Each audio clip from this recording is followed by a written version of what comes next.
Good morning, everyone. We will get started shortly, but as the room is filled with attendees, please use the Zoom chat to let us know which county you're joining us from and one thing landscape related that you've done or were a part of during the Christmas and New Year's break. Volusia County, Miami-Dade, Palm Beach, Lee County, Brevard. We have quite a bit of representation this morning. Collier, Duval, Pinellas, Walton.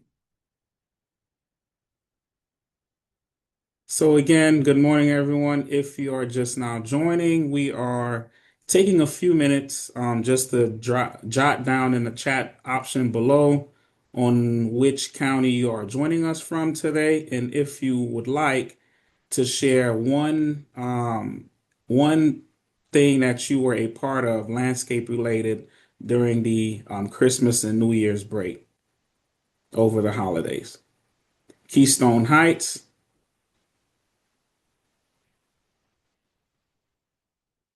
Someone is hearing echo.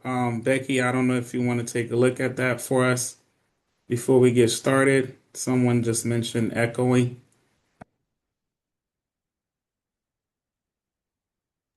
Mark, I St. think that's Lucie just your County. room.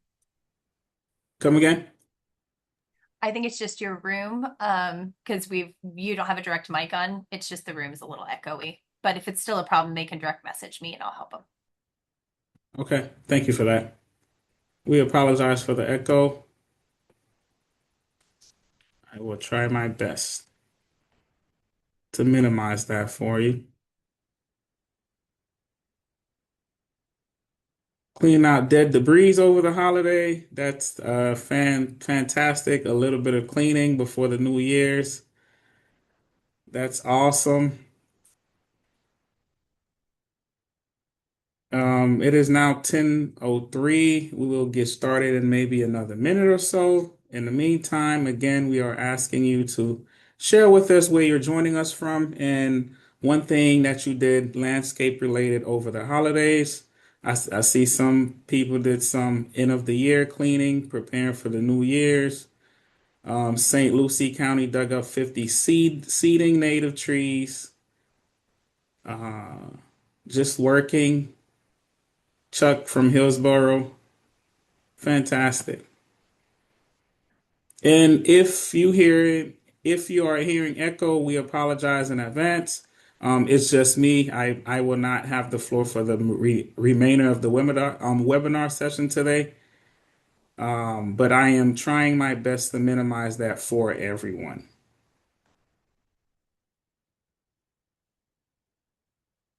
Encouraging HOA to plant slash pines in common areas. Well, that's a difficult task for some. Okay, so I'm glad to hear that some are not hearing the echo, so it doesn't seem like that is a consistent problem. So that is great news. Someone is asking for CEUs. How do you get CEUs? I will post the link option in the comment section in just a moment.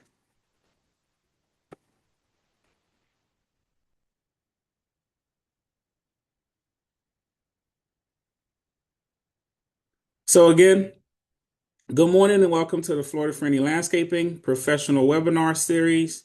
My name is Mark Celestin and I am the training coordinator for the Florida Friendly Landscaping Program, and we are excited to host you this morning. Your microphone have been muted. We will be closing the chat feature during the presentation. Please put your questions into the Q&A box and we will take them at the end of the presentation. So again, considering CEUs, this webinar is approved for one FFLCP, LIAF, FDAX, DBPR, FNGLA, and one ISA CEU. There is a $15 administration fee to receive a certificate for continuing education, CEUs. We will put the link in the chat box to make payment for the certificate if you have not already done so. The link is now posted. You'll also see a survey invitation pop up. Please take a moment to complete it at the end. It's an important tool that helps us shape future educational programs and better serve upcoming audiences. We will submit for CEUs to the licensing agency on Friday. So make sure to finalize your CEU payment by the end of the day today if you would like CEU credits for your attendance. This is a part of a monthly webinar series that is held on the second Tuesday of every month at 10 a.m. Eastern Time.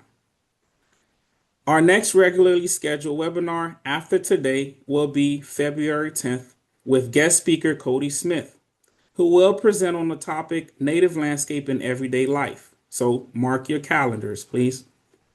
But today we have a different focus. We are thrilled to have you join us for our webinar on the topic of managing trees and expectations, presented by Alyssa Vinson. Alyssa Vinson is the Urban Forestry Extension Agent for Hillsborough County. Though not a Florida native, she has lived in the state for nearly 20 years, exploring its wild places.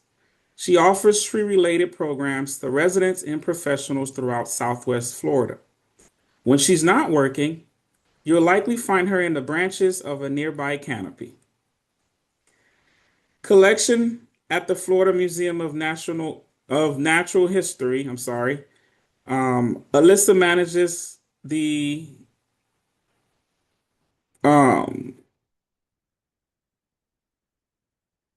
no, that is not part of Alyssa's. I'm sorry about that.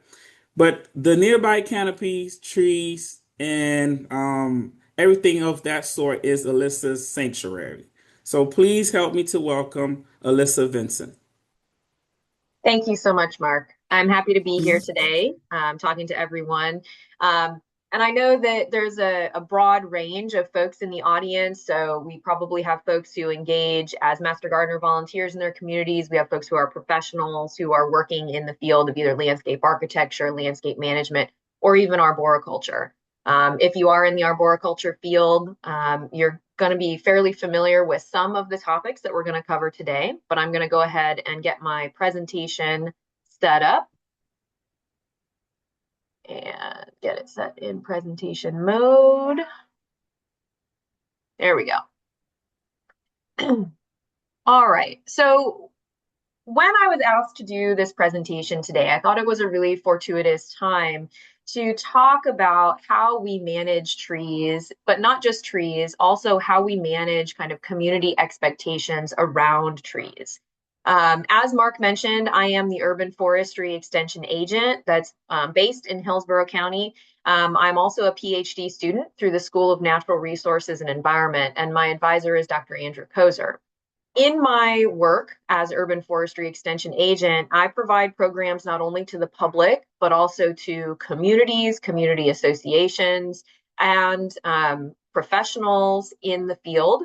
I also work with municipal arborists and local governments. And a lot of this work is in finding and connecting people for making that relationship understood between what's going on in someone's backyard and maybe the policies that are being developed at the local government level.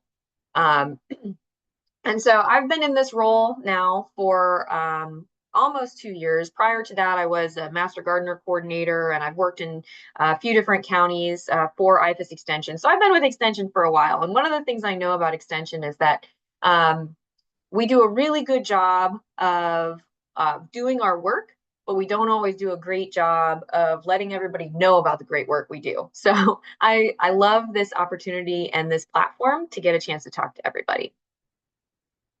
We're going to start just with what is an urban forest. I'm an urban forestry extension agent. What does that mean?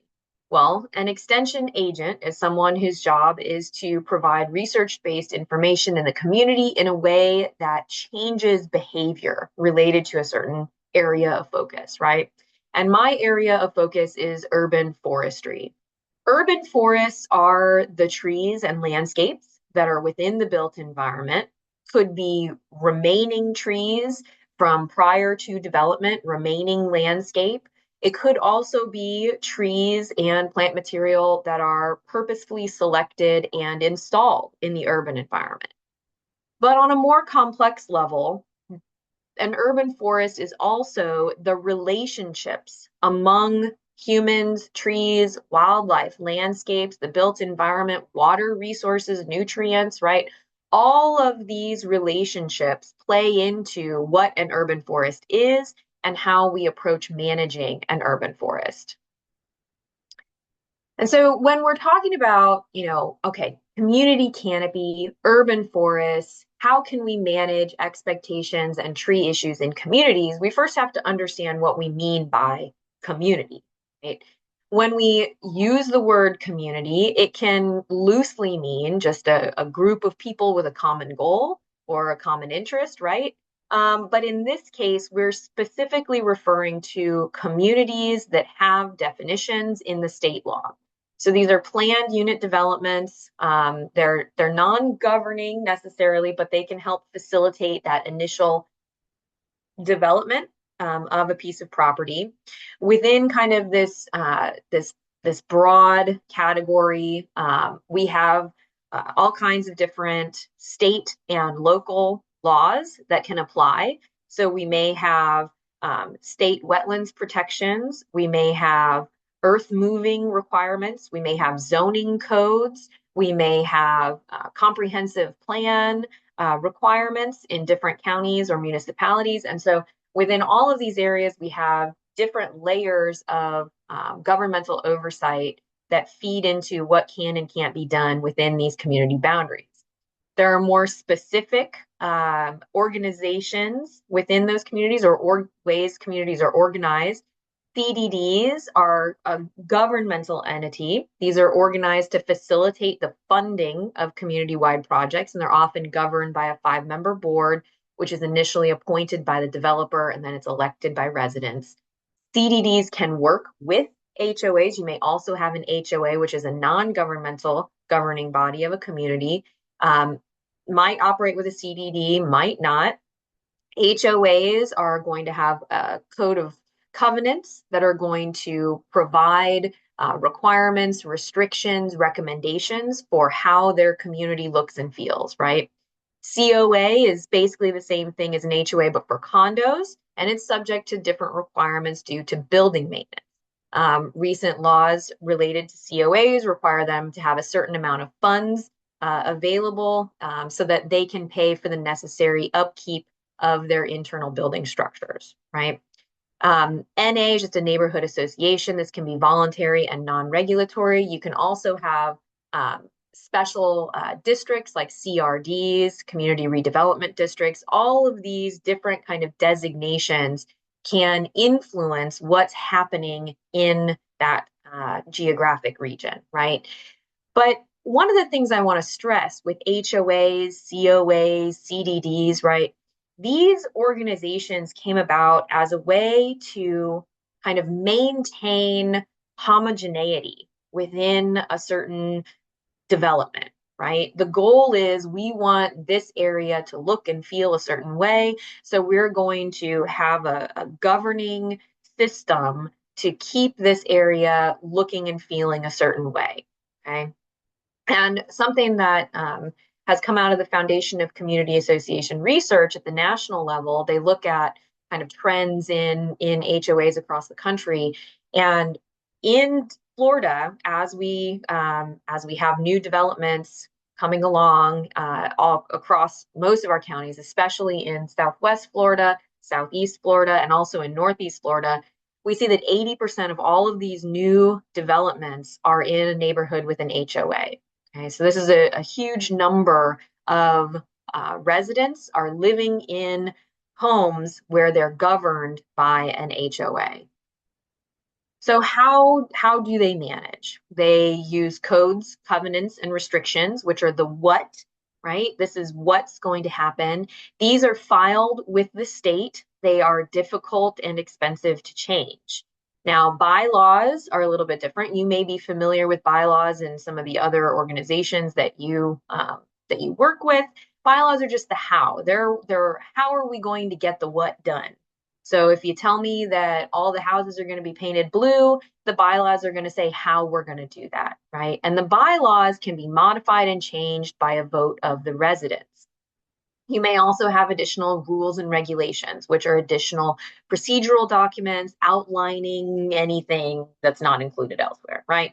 So maybe in your bylaws, you have we're going to patrol the streets from, once a month, right? Well, the rules and regs can say, here's who's going to patrol the streets. Here's what times they're going to patrol the streets. Here are the things that they're going to be looking for, right? So the rules and regs kind of give those additional procedural details for the how that achieve the what of the code's covenants and restrictions.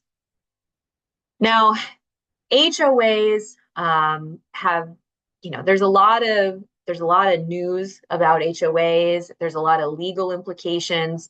There's a lot of things that happen in communities that can lead to a distaste for HOAs, right? But and so they use fees and fines to help them manage their communities, and this isn't something everybody likes.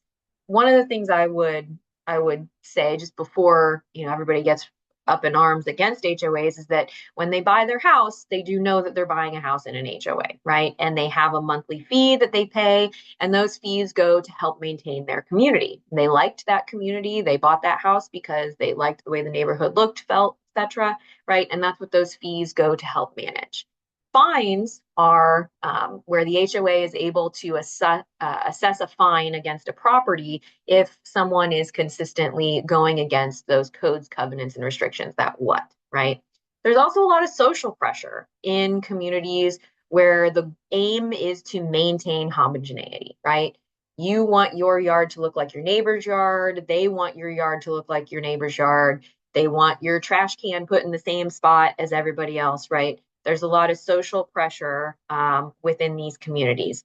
And this can be leveraged in our case when we're talking about landscape management, when we find those individuals within the community. And I'll say that in my work as an extension agent, I've found master gardener volunteers who live in HOA neighborhoods to be a very powerful catalyst of change. They can act as that individual who kind of puts that social pressure out there, sets up a standard that other people then want to maintain. So it can kind of go both ways, that social pressure piece. How do HOAs then, with all of this stuff that they're doing, everything that they're managing, how do HOAs impact urban forest health? Well, homeowners associations are responsible for maintaining hundreds to thousands of trees within the landscapes of their communities. You may have a planned development that has 60 HOAs in it, and each HOA is responsible for managing 500 trees, right? It's easy to see how the cumulative effect of all of these HOAs managing trees can lead to changes in the overall health of the urban forest system. We also see that HOAs are responsible for making a lot of decisions that relate to storm resilience. And there are a lot of challenges for HOAs and for the residents within those communities related to what's a common area tree, what's a street tree, what's a mitigation tree, is a tree in a conservation area, is it in the right of way? It's a lot of things to kind of keep track of. And in a lot of cases, the folks who live in HOA communities don't know which trees they're responsible for, the HOA is responsible for, or maybe the city or county are responsible for.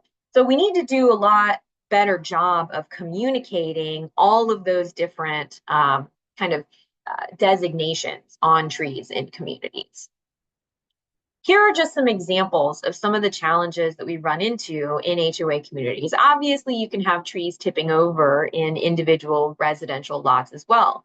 But the photo in the bottom left of your screen of the smaller tree that's tipped over, you can see how small the root ball is on this tree.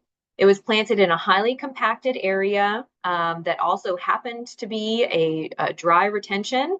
area in a neighborhood. And when Hurricane Ian came through, this particular neighborhood had 400 trees that all did the exact same thing. So as we drove around the neighborhood, all of these trees that had been planted within the last 3 to 4 years had tipped right over as a result of, poor soil management, improper staking, improper placement, all of those kinds of things. And then it was left to the HOA, because they were all on common area, to determine, okay, what the heck are we going to do now? We have to replace these trees. Where are we going to put them? What species are we going to select? How are we going to plant them appropriately? Okay, so they're left making these big decisions. A lot of HOAs walk into situations like you see kind of on the right-hand side of the screen, where we have trees that are planted too deeply, trees that are planted right next to infrastructure. The photo in the bottom right is something that is mind-boggling when I come across it, but I see it all the time. You have a live oak tree, which is a tree who at maturity can have potentially 120-foot canopy, right? 120-foot wide canopy. You take that tree, you put it in an area that's about 4 feet wide. You can see that it's right next to the stormwater drain. It's also right next to a street light. And those two boxes, the two lid boxes you see right there, are for access to underground utilities. So here's a tree that has been planted not only in too small of a space to begin with, but it's also been crammed in with all of this other infrastructure. And I do say other infrastructure because trees in communities are infrastructure. They're part of our green infrastructure in cities and counties and communities, and we need to start treating them as such. The photo on the top right, you can see, is a photo that has what we call codominance. You can see all of these different stems originating from the same location. And what's going to happen in this case is, as those lower large limbs continue to grow, they're going to push on the vascular system of that central leader, and you're going to get crown dieback in the middle of that tree. So it's going to end up looking like a bowl. And that tree is not going to be healthy. It's not going to have a lot of longevity. This is the result of improper or no pruning in this case. So how do we manage some of these common tree issues that we find in HOAs? There are several different options. Unfortunately, a lot of the problems that occur with trees in HOA communities are the result of something that happened before the HOA kind of took over in control of management, and they're now having to kind of backtrack and deal with the issues. Really common issue is trees lifting sidewalks, right? We could address this problem from the beginning if we put the right tree in the right place. In many cases, the cheapest, most available tree is a live oak. These trees are very large at maturity, and in almost all cases, they should not be planted in the space between the sidewalk and the road. This is a tree that its maximum size just does not meet the space requirements of that location. But they're ubiquitous, they're cheap, they're easy to install, and so they're used very widely throughout new developments. What we can do if you run into a space where these trees have already been planted, one of the things is to manage compaction. So trees are dealing with not only a small soil volume in these locations, but they're often dealing with soil that is subpar quality. So you may be able to help that tree have more longevity, better overall health by managing compaction, adding organic matter to the soil, and making sure that it has enough root space in the small soil volume that it has. You can install root barriers. I will say that the installation of root barriers can have limited efficacy depending on the soil type and the tree species, but it is possible that in some situations a root barrier is appropriate. If you have areas where sidewalks are consistently uplifted, they're cracking all the time. I worked with a community recently who was spending $14,000 every few months just to go through and fix the sidewalks. Just essentially just I can't think of the word right now, but shave off the top of the sidewalk and make it smooth. And instead of kind of continuing to spend money to do that kind of maintenance over and over and over again, just patching the problem, you could replace sidewalks with flexible pavement materials. They're a little bit more expensive at install, but the longevity there may be worth it, and you wouldn't be spending that much money ongoing, right? There are other options at the time of installation that we can consider. You can kind of come in after the fact as well, and you can lift the sidewalks and provide more root space under the sidewalks. New research that's coming out of some of Dr. Andrew Kozer's work, we recently wrote about it in a blog that we co-author called Rooted in Tree Research, is suggesting that if you increase the depth of the gravel bed below the sidewalk, this will actually deal with a lot of the challenges related to sidewalk uplift. And this is related to a study that was conducted that looked at what are the maximum pressures a root can exert on a surface as it is growing, right? So roots grow like this, right? So Andrew and his team looked at how those roots are growing outward and what those maximum pressures are before the root starts to flatten out. And so, based on that information and working with some engineers, one of the simplest solutions they could suggest was just make the gravel bed deeper. And that would be a cheap and easy way to help deal with a problem that costs communities, counties, and cities a lot of money. So when we consider the reinstallation of a sidewalk, right? If sidewalks get uplifted, a lot of times folks come through every, 20 years or so, and they'll replace the sidewalk. During that sidewalk replacement, some kind of trenching or damage to the roots is going to occur. I wanted to include what a study said regarding the impacts of trenching. And so what you're seeing in the top right here is a map of the Gulf Coast Research and Education Center, which is located in Waimama. You can see the circles are all the different live oak trees that were used for the study. And what was done is an air spade was used to remove the soil in a 30-foot linear trench on one side of the tree. They did this at 3 times the DBH from the tree, 6 times the DBH from the tree. DBH is diameter at breast height, and 12 times DBH from the tree, as well as leaving an undisturbed group of control trees. Once the soil was removed, the roots were then cut. They were cut appropriately, so they were cut with a clean, sharp saw, not left in a ragged or deformed state. You can see examples of what that looked like here. So we have 3X and we have 6X in the photos, and you can see further out behind this tree on the right-hand side, the next tree down was a 6X as well. So what were the findings from this study? Well, water stress was observed in all of the treatments during the first growing season.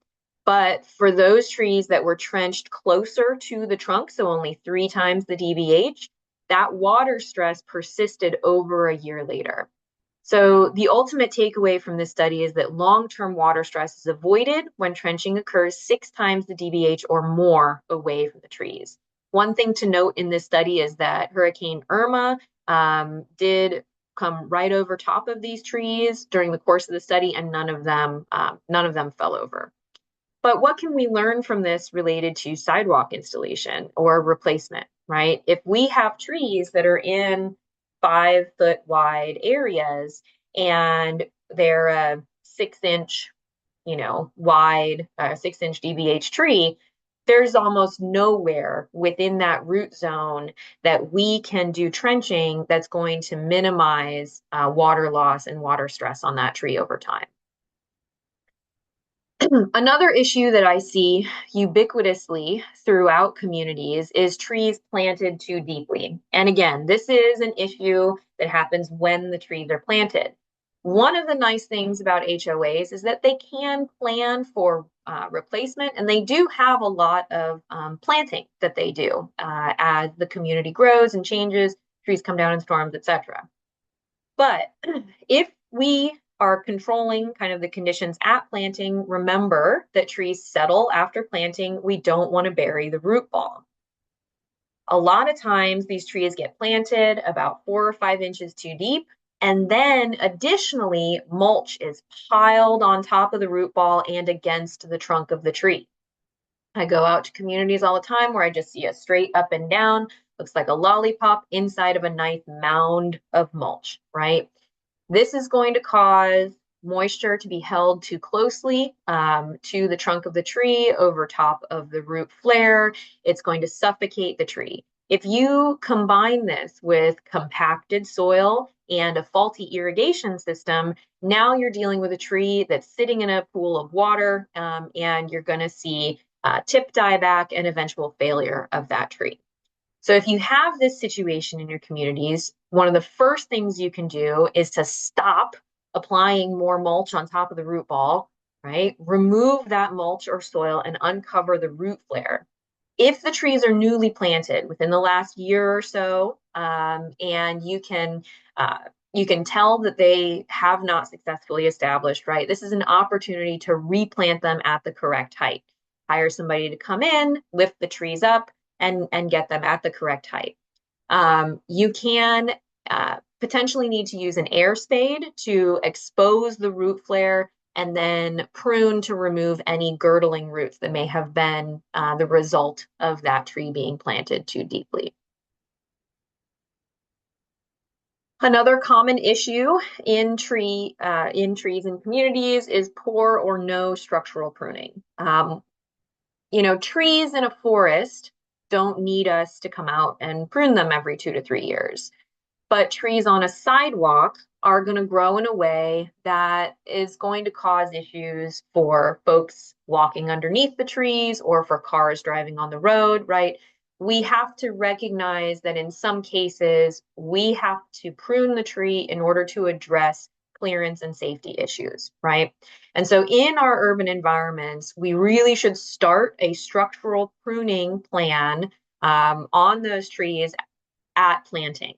And, we used to give the recommendation that, oh, you never prune the tree right when you plant it. You want it to establish before you do any pruning. But if you're planting that tree and you know that you're going to walk away from that tree and you're not going to see it again, maybe ever, or maybe in 2 to 3 years, look for any opportunities to improve the structure or remove temporary branches or branches that may cause a clearance issue during that time frame. Okay. Prioritize safety and clearance. Sometimes you might walk into a community that has 5,000 trees and all of these trees have never been pruned. Okay, well, what we're going to need to do first in that situation is just look for issues with safety and clearance and then focus on structure. Consider developing a tiered management plan that says, okay, safety, clearance, maintenance, right?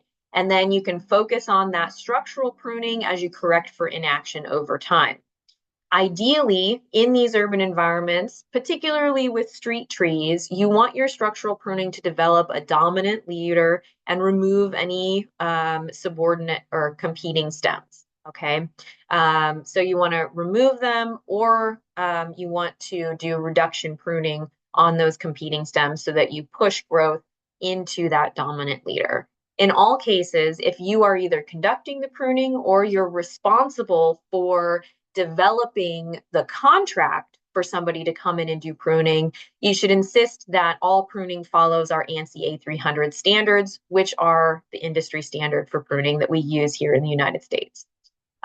Also, remember that topping is not a recommended practice. For young trees, you want to schedule pruning cycles every 2 to 3 years. And then as the trees age and their structure kind of reaches maturity, you can spread that out. And so when I'm talking to HOAs and they kind of balk at the upfront cost of developing a structural pruning plan, one of the things I always remind them of is that, yes, you're going to be paying every 2 to 3 years for structural pruning now, but then once the tree is 10 years old, it's every 5 to 7 years. Then it's every 10 to 15 years. And then it's, if there's a problem, right? So doing proactive structural pruning when the tree is young is going to lead to less cost over the lifetime of that tree. We also find in some of our older developments that we have aging tree canopy. So there may be, and in particular, there are some older developments in Hillsborough County where I work that are predominated by laurel oaks. And so these communities that were from the 60s and 70s are running up against now the natural lifespan of laurel oaks. There's a lot of issues with branch drop, which is something that the laurel oaks do just they would do naturally if they were out in a forest. As they age, they senesce the branches that aren't doing very much for them, and they don't want to expend the biological energy to keep them alive, right? And so this is a natural function of the tree as it ages, but it's not great if your garage is right underneath it, right? So when we have an aging tree canopy, particularly with species that are prone to branch drop as they age, we want to make sure that we're conducting regular inspections for decay or structural defects. Write these inspections into annual contracts and budget for the eventual cost of tree removal and replanting, right? We don't want to just plan for tree removal, say, okay, that tree is done, we're going to take it down. We need to plan for tree replanting. In some cases, it may be best to plant a tree before you've taken the other tree down, so that it has a chance to establish before that tree comes out of the landscape and you have a larger tree that is further along its road to establishment and maturity before you lose the benefits of that canopy tree. I also want to recommend a plan for phased replacement, looking at diverse species to maintain canopy health and resilience. We all know in the landscape industry that there are diseases and pests that, when presented with a monoculture, will wipe out entire neighborhoods or communities or cities or states, right? Think about emerald ash borer right now and the challenges related to ash trees north of us. Luckily, we don't have oak wilt in Florida, but there are other pests and diseases that are a challenge for us. And so increasing species diversity in our communities is always going to help move us towards resilience when we think about pests and disease. Remember that ideally, when we look at the diversity of tree species within a community or city or county, right? We have a goal of having less than 10% of that tree canopy from a single species, less than 20% from a single genus, and then less than 30% from a single family. Okay? This is the ideal. That's what we're aiming for. If you think about the communities that we live and work in, I think we can all recognize that we are not meeting that goal. We want to develop planting plans as those aging trees are removed, make sure that we're budgeting for that, and then only prioritize removal of trees in areas where there are potential targets. A lot of neighborhoods have conservation areas. They have areas around ponds where there are no sidewalks. In areas where it's safe to do so, retaining aging trees as wildlife habitat is incredibly beneficial. One of the things about the urban environment is that we remove all the dead material. We're bagging up our grass clippings, we're bagging up our leaves, we're taking all our dead tree material and we're burying it in a landfill, or we're burning it somewhere, or it's going to a municipal compost facility or mulch facility, right? So we don't allow our landscapes to naturally regenerate with all of that organic matter that would normally fall to the ground and be processed by beneficial fungi and bacteria. So when we can retain those safely aging trees, it's going to be better overall for our entire urban forest system. Recognizing the realities of the urban environment, I'd like to talk a little bit about kind of where we're at and what I'm working on and how we as Extension can engage better with communities around canopy management and tree care in general. And just like I mentioned just before, I love this quote: "We are abruptly interrupting and most often reversing ecological succession across the biosphere, turning complex ecosystems into simple, homogeneous systems with fast turnover rates." We are fragmenting and accelerating the biosphere, right?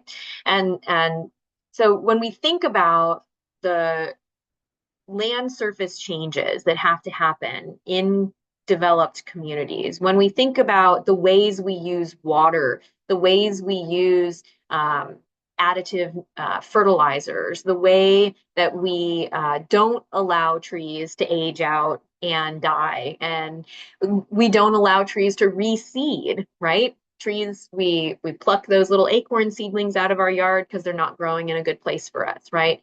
So these natural cycles of succession don't occur in our urban systems. And so we have to think about a way to plan for that and kind of mimic that succession. This is a very localized example, but I like to show this. This is from the City of Tampa tree inventory. Most recent one, I think, was in 2021. You can see that the darker green areas are the percentage of tree canopy. And then the map on the right-hand side is the median land surface temperature. So you can see when you compare these two maps that the percent of tree canopy is directly related to the land surface temperature. This is that urban heat island effect that we talked about, right? So you can see here in kind of central Tampa, downtown Tampa, where tree canopy is at its lowest, we have the highest temperatures, 103 to 105 degrees. That's median land surface temperatures. Okay. And so one of the things that that we deal with in new developments is that there are often small pockets of trees that are left, but the rest of the trees are all brand new. And so the canopy is pretty small. We don't have a lot of canopy cover. So we actually see really high temperatures in some of these new developments, almost comparable to what we would find in kind of downtown areas. Now, the state of Florida, generally across all urban areas in the state, has about 36% canopy cover, which is pretty ideal. But you can see as we kind of dig down into the details at the city level that canopy, while we have 36% canopy cover, it isn't distributed equally across all of the different areas in the city. So we can recognize that people who live in one area or another may not have access to the same canopy cover and therefore the benefits provided by such as others. When we look at tree species diversity from an age perspective and from a species perspective, we can see that predominantly we have live oak in our area. Again, live oak, laurel oak, cabbage palm, and cypress representing the majority of all of the leaf area. Or I apologize, live oak, laurel oak, and cypress, right? And so this is across the board when we go into communities. I think in our area of Florida, Southwest Florida, the species that I see most often in planned developments are live oak. They are southern magnolia, little gem magnolia, and maybe laurel oak. Maybe we've got a lot of Japanese blueberry popping up here and there, but we really see a lot of live oak. It is by far the #1 species that I see in planned developments. And so again, when we're thinking about tree diversity and resilience to pest and disease in the long run, we really need to think about addressing new species both at the planting, at the planting, as well as when we're talking to the nursery industry, what trees are available, right? Because a lot of times folks are planting what's cheap and available. If we don't have other species available from the nursery industry, then it's difficult to get them for development. So there has to be a conversation across the board regarding the increase in species diversity and availability for these large-scale developments. Yeah. So as I mentioned, I'm also a PhD student, and part of my PhD, I'll show you my research questions here in a minute, but something that I'm seeking to understand is what kind of is going on with tree management in HOA communities. And I'm collecting data right now in an electronic survey. I will be further digging into this topic by doing focus groups with communities. And I'm also doing on-the-ground tree health assessments. I'll talk about that in a minute. But what we're finding kind of in the preliminary data collection, and you'll notice that the number of responses here is fairly small. So I think at the time that I printed these images, I had 22 responses to the survey, but these are 22 leaders in HOAs in communities that represent between 500 and 10,000 homes, okay? So while the number of responses seems small, they represent thousands of homes in Southwest Florida. And so you can see that the majority of those that replied are letting us know that the HOA is responsible for contracting for the maintenance of at least all the street and common area trees, and in a lot of cases for street, common area, and front yard trees. Okay. You can see that about half of HOAs hire a certified arborist. That's only, half of them are actually working with somebody who has specific training in tree care and management. Something that's been interesting is that you can see that there's kind of an even split in their level of satisfaction with tree maintenance. And I think that this might be related to how much people think they know about managing trees. We've also done some GIS analysis, and in Hillsborough County, we've found by counting these tree polygons, which were generated from a LiDAR set that was available to me as from Hillsborough County. We've found that there are more than 2.8 million trees in Hillsborough County alone that are managed by HOA neighborhoods. So if we kind of extrapolate that out to the rest of the state and these large urban areas with rapid development, think about how many millions of trees are being managed by HOA neighborhoods. So I'm interested in understanding, okay, does neighborhood canopy cover vary with differences in management strategies and neighborhood demographics? That's GIS analysis there. What are the existing canopy management strategies being implemented by HOAs? Is there a difference in tree health between analogous neighborhoods, right? What barriers exist to implementation of canopy management? And then how do human perceptions about trees and their values-based motivations for board involvement influence tree canopy management? So I would love for you to participate in this survey, and I'll just hit play here so you can see what the questions look like in the survey. It's pretty straightforward. It should only take 5 minutes or so to complete. You can scan the QR code here, or I believe Becky will share the link directly in the chat after we're done with the presentation. But the goal, again, is to understand how HOAs are managing trees.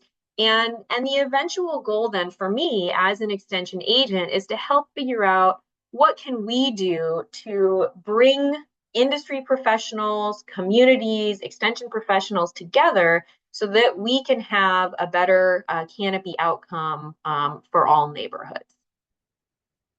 I'll be doing on-the-ground tree health assessments this summer, and you can see some of the different parameters that I'll be collecting. I have about 14 research sites that are interested right now, but if you know of a community that's like, would be so good for me to collect data on, then please reach out to me and let me know, and I can contact that community. I want to end just quickly. I know that I'm running up against time, but I want to end with how can we as UF-IFAS Extension engage with communities and industry professionals to effectively manage our community tree canopy resources? And one of those ways that I think Extension is kind of not considered in this capacity very often, but we are skilled facilitators. We are trained in leading groups of people, in engagement, in outreach, in education, in difficult conversations, in managing conversations, right? We have these skills available to us. And one of the things that HOA boards do is they have a lot of decisions that they have to make. And usually they're making these decisions kind of in a vacuum of expertise. And so there's a suite of resources that that myself and a colleague have developed to help provide kind of guidance on how to work with extension and industry professionals to develop a community canopy management plan. And you can see here, the way that these things all kind of work together. Extension agents can kind of help in all phases of this cycle. Some of the resources available, there is a kind of a quick one-page guide to managing common tree issues for healthy canopy. And then you can see here the first of several worksheets that walk you through with the community how to develop a canopy management plan. And the idea behind these worksheets is not that you just hand them to a community and walk away, but that we as extension and industry professionals can all engage with the community throughout this process of launching, understanding, exploring, making decisions, acting out on those decisions, celebrating our successes, and then evaluating the effectiveness of that canopy management plan. And it really does rely on the integration of the different professional audiences, the community residents, and research and expertise to kind of make this a successful endeavor. So with that, I just want to end by reiterating that urban forests are systems. They're not just landscapes planted and left alone, right? They are influenced by community governance, state and local laws, management barriers and drivers, human motivations and values, our development practices, our management practices, and our human perceptions and preferences. And all of these things interacting are going to influence whether or not we have beautiful, resilient landscapes that provide us with all of the ecosystem services associated. And so thank you very much. If you want to email me, this QR code will pop up and you can just type in an email. And otherwise, you can see my email address on the screen there as well. And I will be happy to chat with any and all about any topics you might find interesting. I'm going to stop my share and we'll go to the Q&A now.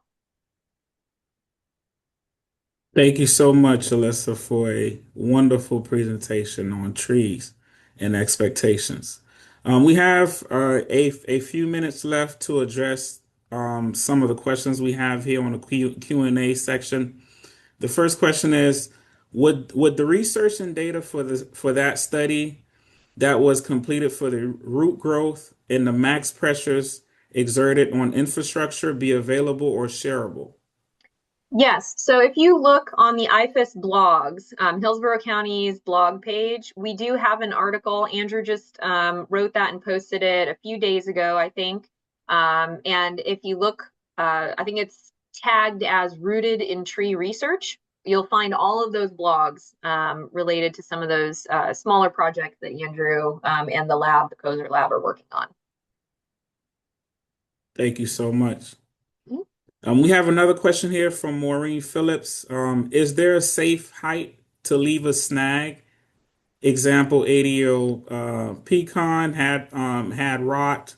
They had to cut all limbs, but left the trunk approximately 8 feet high for wildlife. Is there a safe height to leave or to consider? It's going to be site and species specific, right? So when we use the term safe, what we're referring to is the proximity to targets and potential risk related to that tree and its proximity to targets. So you look at that pecan tree, you say, okay, it's 8 feet tall now, draw a circle around the tree 8 feet out. And, if the trunk fell down, is it going to hit a target? You can presume the tree is relatively safe then. So there's no kind of maximum or minimum height to leave snags. It's all related to the site and the species. Thank you.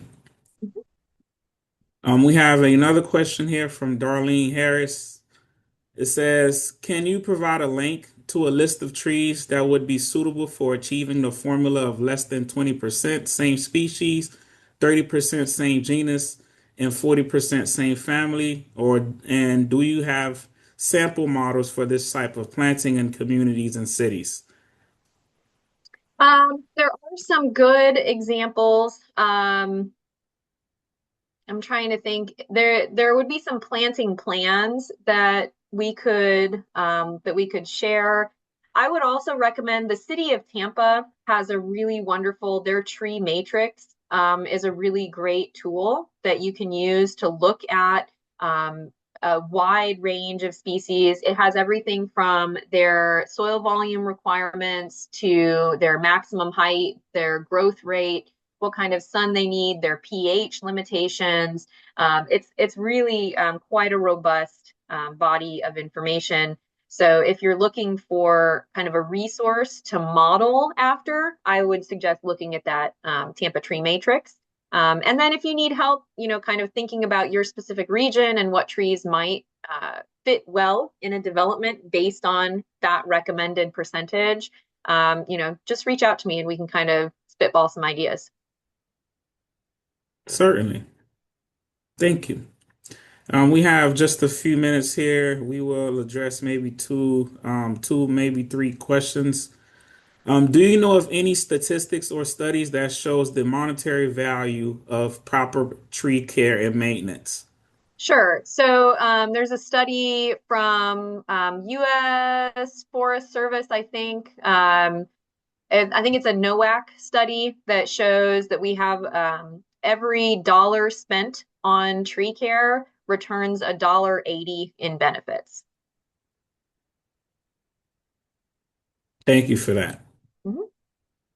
Mhm. We're taking maybe two more here. Any thoughts on silver cells? Yeah, that's a good question. So Silva for those that don't know, are a branded kind of box that can be installed in urban systems to help provide more root space to trees in urban environments. They have been shown to be moderately effective in some areas and limited efficacy in others. I think that we need more research that looks at not only kind of the trees that have been planted in silvocels, but also how the maintenance then of those trees potentially is influencing their overall health, right? I think that there's more research that we need on silvocels. And from a practical standpoint, what I hear from municipal governments is that they're just too dang expensive to use in a lot of cases. Thank you for that. And then Mhm. we are running out of time here, so we will take one final question for you, Alyssa. Considering climate change, do you suggest grouping different types of trees where possible, not along roads? That's an interesting question. So there's a lot of restrictions within developments because of the requirement for there to be street trees, right? So the street tree requirement, it was initially thought of as a really great way to make sure that there was canopy cover in new developments. But we find that in these constrained places, right, trees, we don't get to maximize benefits from them, and they often don't have a very happy long life. So one of the things that is being considered as an alternative to this is grouping and clustering more trees in areas where they're going to have a higher likelihood of survival to maturity. And so this is absolutely something that can be considered at the time of development. I think that for communities that are already planted, that are already dealing with required street trees, we need to look at smaller stature trees and other alternatives to, like flexible pavement materials, moving sidewalks on the other side next to the road and moving trees inward. Those kinds of things I think we might need to consider before we take them all away from the road and put them somewhere else. Thank you so much, Alyssa. So with that, we are at the end of our question list that we will address at this time. If you have a question that was not answered or that was not entertained today, please feel free to reach out to Alyssa directly using the email address that she shared with us earlier. And I would like to thank Alyssa for her time today. And I would like to thank all of the attendees who had the ability to attend today's webinar throughout the whole entire state, and as well as the panelists and hosts, Rebecca, myself, Alyssa, and Angela joining us. So thank you again for your time, and everyone take care and enjoy the rest of your day. Thanks so much.